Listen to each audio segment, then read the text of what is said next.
Good day. Here is the video presentation about the artwork that formally analyzed by Mr. Arnold Bryan C. Avilla and Miss Krista May A. DeGuzman of BSE 401A. This artwork was entitled The Bird Seller by Vicente Manansala. So let us know first who is Vicente Manansala. His real name is Vicente Silva Manansala. He is a Philippine national artist who was born in Pampanga, town of San Roque, Macabebe. He was one of the 13 artists who spearheaded the modernist movement in the Philippines. He attended UP School of Fine Arts from 1926 to 1930. Mansala's paintings are the best and have been recognized as the best in the barrio and the city as whole. Manansala pioneered transparent cubism. It is a style in which delicate tones, shapes, and patterns of figure and environment are masterfully superimposed. Vicente Manansala's artwork depicts a scene of a Filipino vendor of tropical birds hunched over by the weight of a pole across his shoulders. This painting is a representation of the life of a Filipino, as evidenced by the man wearing a brown hat indicating that he is a Filipino carrying the hardships and struggles of life. The painting literally shows a man carrying a cage with a bird inside of it. The main subject of the painting, The Bird Seller, was to reflect the modern life of a Filipino in a static yet dynamic way. It is an objective work wherein you can easily recognize that the man is a Filipino and the life he was living for is a challenging life, wherein you need to work hard to follow the flow of life.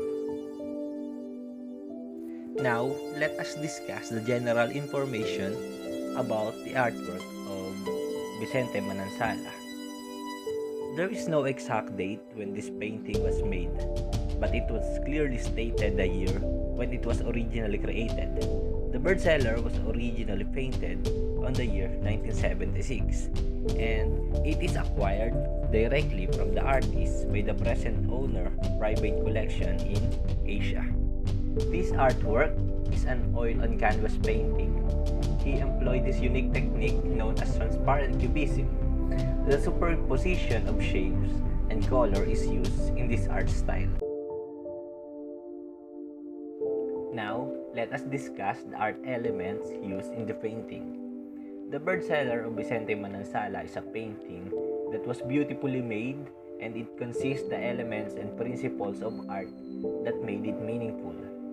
Shapes in the elements of art is the most dominant in this painting, and it revealed the fact that his drawing is flat and two-dimensional.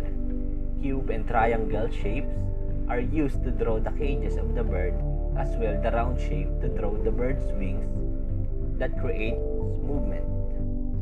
The teeth straight lines arranged to close the cages and block the birds inside. And on the other side, we can see that the birds are different in colors, which show the vibe because of its value. Blue, red, and yellow are used, meaning to say primary colors are completely seen in the painting. And the man who carrying the birds, as well the pole he used, and this hat was painted in hue of brown color, representing that this man is a real Filipino. And also the overlapping straight and curved lines in the cages creates a space in the drawing.